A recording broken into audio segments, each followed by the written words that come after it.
full feed. New sales around this year as of May. Some are on the new face around here. I'm going to give you an update on Palmer Amaranth and how it's moving. This is we use Iowa for example. This is a map as of 2015 growing season. Nothing much of concern to us in Minnesota yet. Basically more towards the southern half of the state. Only showing 5 counties. You can kind of see a trend along the riverways where they're seeing the sightings. Then we move into the 2016 growing season. And it basically explodes. We moved from 5 counties to 46 counties that showed sightings. And these red X's here, they represent introduction via native seed mixes for conservation purposes such as your pollinator habitats, CRP, etc. And they said basically the reason for such high influx this year is people are starting to buy their seed mixes from Nebraska, Texas, southern states like that. And those seed mixes were contaminated with Palmer Amaranth. So that's basically the movement north.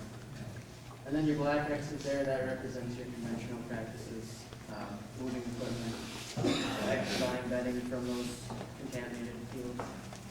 And the blue circle on the left there, that's just the random site in Palmer Railroad. So 5 counties to 46 counties in 1 year.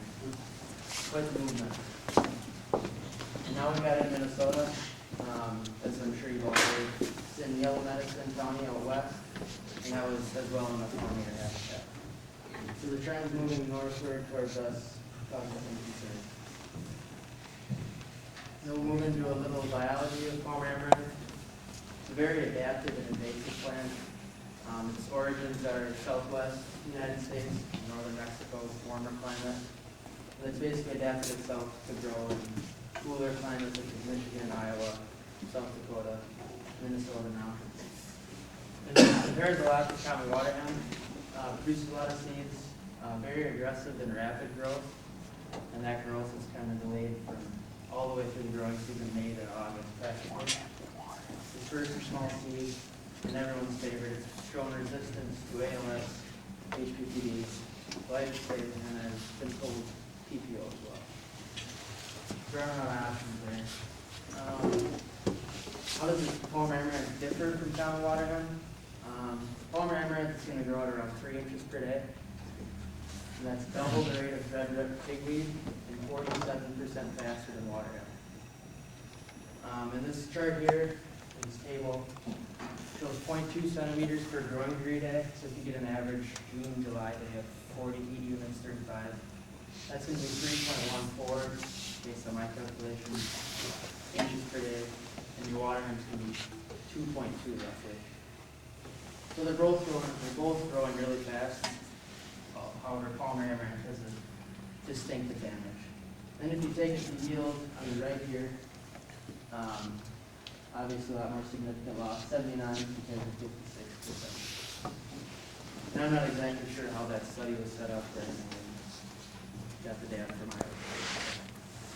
Iowa. And that aggressive growth is going to allow it to adapt more to environments and herbicides quicker than the water hemp will. And I guess the one thing we kind of got going in our favor for the Palmer Amaranth as opposed to water hemp is smaller seed count. It's going to be about 100,000 compared to the 300,000. So there's still pretty large count, but it is less than water. And how to identify it? This is going to be a reproductive stage of identifying. You grab the seed head of the Palmer Amaranth, the seed bract will basically poke you, and the water hemp won't. That's a pretty simple way to identify it. And then this one on the right here, it's not always going to be this, but Palmer Amaranth can have more bushy appearance as opposed to the common water hemp on the left. But that's not always the case, so it's not a real good judgment of identification. But what we feel is the best way to identify Palmer Amaranth is you fold the leaf blade over the petiole. If the petiole is longer than the leaf blade, it's going to be Palmer. And if it's shorter, it's going to be water hemp. That's a very easy way to identify it any stage of the season. So. And finally, moving on to some control. You're basically going to control it the same way you're going to control the aggressive pigweeds. However, with Palmer Amaranth, like I mentioned before, if it gets behind you, those escapes are going to burn you a lot more than common water hemp. And then finally, definitely diversify your modes of action. These X's represent what group numbers and herbicides that Palmer Amaranth has shown resistance to. Basically, the only thing left is 2,4-D and Liberty. So we're running out of options in that respect. So it's going to be a challenge if it comes in here like it has in Iowa the last year. How about reemerge? Reemerge, as far as Chemicals that take. the Residuals would be probably the best one. Just anything that's going to kill your water hounds right now is probably going to be the best option. What's that? Acetylchloride. But as of right now, probably that's the only options for water hounds. But you can, again, be more proactive with it in your water hounds. Any questions? Backing up, you'd have the unsafe ones, acetylchloride in the soybeans, the Warner, Alba. They'll do very well on it. But they won't hold it all season.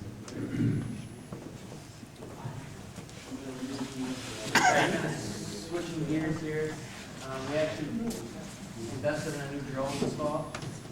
So if any of you are interested in crop season images, such as one on the left, SDS, from the side, anything past canopy stage, you'll get images of your crop. And then if you want cool pictures or videos of operations such as combining, planting, side dressing, whatnot, feel free to talk into us, we can set anything up. So that's all I have. We actually had the one grower on the right, asked us to do that one. And he's gonna actually give it to the landlord to show him, you know, the flash drive or whatever, to show his landlords the operations and some of the things that they go through. So I thought that was a great idea.